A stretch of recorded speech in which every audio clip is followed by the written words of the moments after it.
So what do you say to yourself when you're that upset and angry, and then he's going into surgery, presumably life-saving surgery?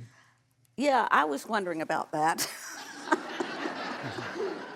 I honestly didn't know whether I wanted him to survive or not. So if you had gotten that $49 cushion, you might have used it to smother him. Yeah. Yeah. But then I wouldn't have gotten the life insurance, so. Yeah. That's true. I believe my ex-husband, Bob, has lost his mind. When we retired, he began to get involved in the day trading. It was pretty much an obsession, 18 hours a day. I lost a lot of money, didn't tell my wife about it. I thought I could make up for my losses. Things were spiraling out of control. I went to charge something on a credit card, and the credit card was maxed out. I had to tell her we lost everything.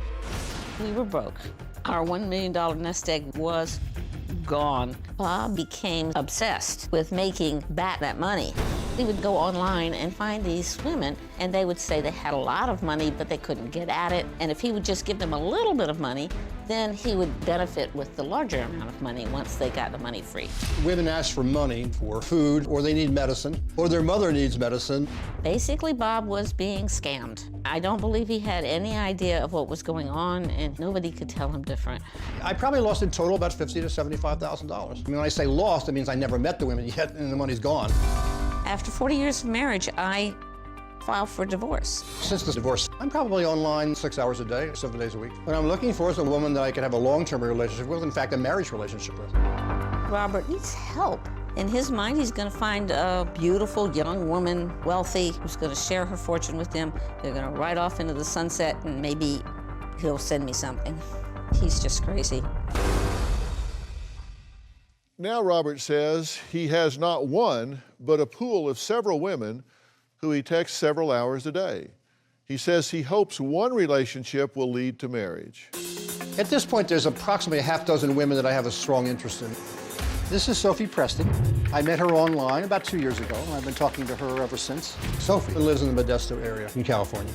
Her father was Nigerian, her mother was American. She's a US citizen, but she grew up in the United Kingdom, and she's a fashion designer. She could easily be my wife. Sophie is mute, and she was in an auto accident when she was like 10 or 12 years old. She lost her voice because of some damage, but that's repairable in the future. She just doesn't have the money to do the operation until she gets her inheritance. I've seen her passport, and I also talked to a friend of hers she went to school with in the United Kingdom, and I used that to help validate her. I've already sent Sophie about $10,000. Last time I sent her money was $1,000, and that was 2 days ago. She was supposed to send me a total of $50,000. And because I knew I was going to be here in California, I said, well, send some of it to here instead. And so I needed the address for the hotel so I could then get delivery of that and then go cash the money. As you say, you squandered all of your retirement for the two of you. It is an important part. And you found that out.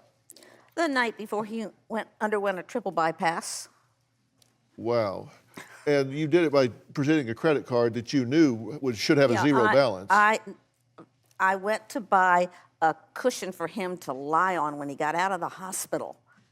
And I found out that that credit card was maxed out at $9,000 something. And I couldn't even buy a $49 cushion. So I went to him, and he confessed that he had maxed that out and that he had maxed out 3 other credit cards, so that we were now $40,000 in credit card debt. And that was just the tip of the iceberg. Yeah. Because you found out $40,000 was just the credit cards. In fact, he had been day trading and lost all of it. Everything. So what do you say to yourself when you're that upset and angry, and then he's going into surgery, presumably life-saving surgery? Yeah, I was wondering about that. I honestly didn't know whether I wanted him to survive or not. So if you had gotten that $49 cushion, you might have used it to smother him. Yeah. Yeah. But then I wouldn't have gotten the life insurance, so. Yeah.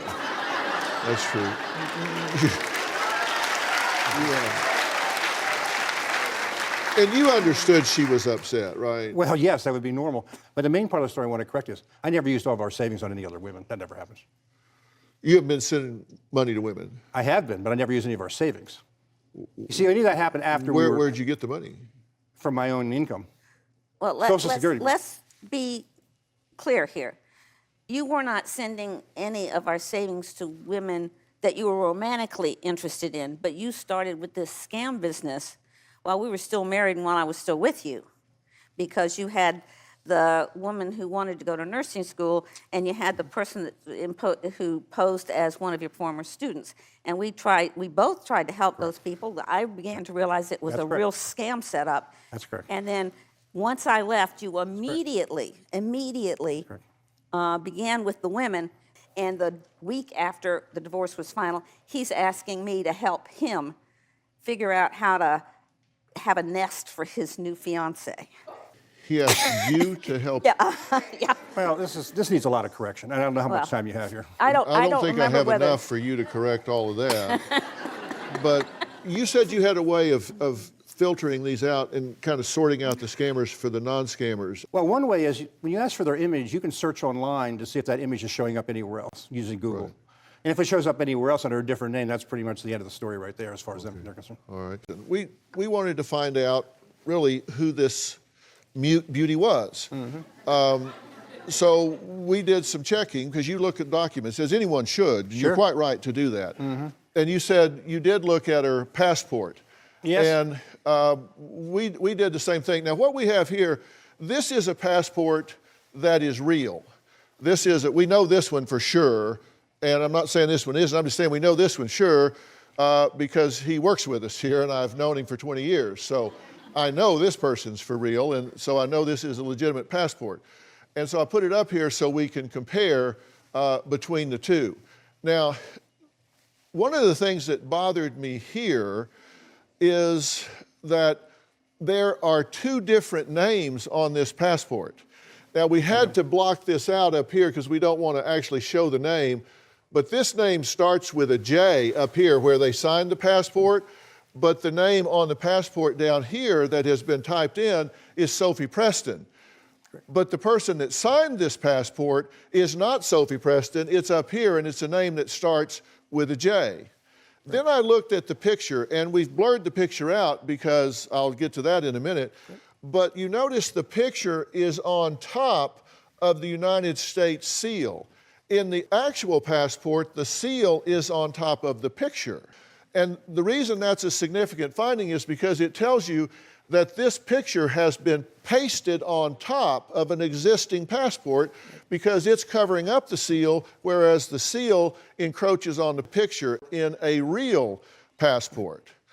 Can I comment on this? I have something to say. When you're ready. Yes. Okay, the passport you have, I know that that's fraudulent. But in the research that was done in sending documents to your people, I was sending a lot of stuff. So anything I found on my internet, on my computer, I was sending that out. I know that one was fraudulent. There was another one I'm not sure I ever found. In the speed of things, I sent that one out. I know that one's fraudulent. I found that out myself. And I know why it's fraudulent. Tell me. She's had 2 attorneys, okay? The first one, her first attorney wanted to get me convinced to move this along because he had money issues himself. When I confronted her and this guy, basically, she said, I've never seen that before. And so I said, okay, well, she's probably lying to me, but I said, let's find out. When I confronted him with it, he basically said he made it up and it was fraudulent. So I did know that was fraudulent already.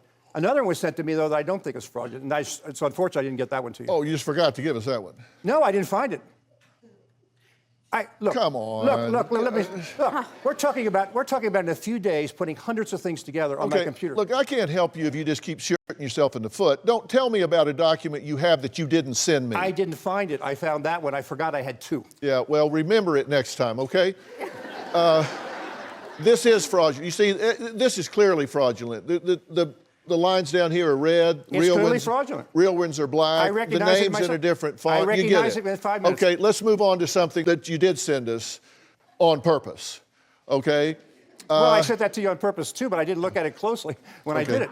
Oh, my goodness. That's clearly fraudulent. This is her driver's license. Yeah, that's what he sent, too. Okay, you know this is fraudulent, Absolutely. too. Okay, so she said you have a fraudulent passport and a fraudulent driver's, and you were having trouble getting all your documents Is that a fact? together. Yes, that is a fact. Okay. That is a fact. It's your show. Yeah. Well, let's take a look at whether you were being belligerent or not. Let's just take a look. I'm not going to use their name, period. It doesn't matter who you give me to.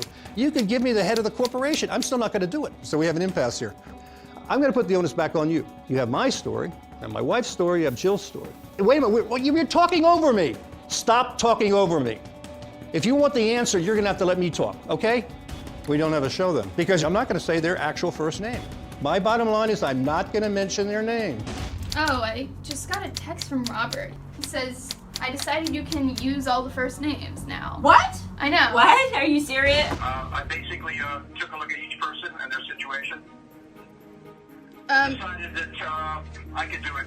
Of all the ones that got mentioned today, I reviewed each one and I'm okay with it now. Okay, very good. Bye-bye. Okay, bye. That's an example of belligerent? Is it an example of belligerence? If a camera followed you around and took a snippet anywhere they wanted to, what would they say about you? Ask anybody in this room, would they like to have everything they say recorded and then take it out of context? Do you want to be right or do you want to be happy? I want to be right, and I want this show to be right. I don't want to be wrong, would you? I decided to let it pass, you being rude and belligerent and abusive with my staff, but if you want to take that to task, we can, because you are a loudmouth bully.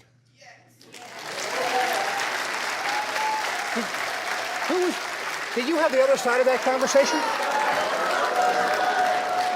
You know, in a phone conversation, Yeah, I got the other side of there's that two conversation. You want to bully them, bully me, Buster. Play the other side of that conversation. You heard the other side of the No, I did conversation. not. You don't run this show, I run the show. Well, that's apparent. Yeah, And so that puts you in complete control. it absolutely be finished, because you haven't got the damn clue where I'm going. We sent a staffer to the town where Sophie Preston says she and her attorney, who is managing her inheritance, Bernard T. Williams, live, because there's nothing better than boots on the ground. So let's see what this investigation uncovered. Dr. Phil wanted to see if we could confirm some information given to him by Robert, who got it from Sophie. We are trying to see who lives in these two addresses. The show has been told by Robert that Sophie and Jessica, her mother, used to live in this address. Hey guys, can you guys tell me if you've seen this woman? Never. I've never seen her. She lives in this house right here, 3 houses down. Well, she used to live with her mom. This is her mom. She had a small dog. I have never seen that woman here down the street. We're out all the time. I would honestly knock on her door. She's lived here for years. Hi. Hi. Do you recognize this woman? No. Have you ever seen her? No. The show has been told by Robert that Bernard, Sophie's attorney, lives at this location. You know who this man is? Never met him before once in my life. Never heard the name Brandon T. Williams. No. Have you ever seen this woman?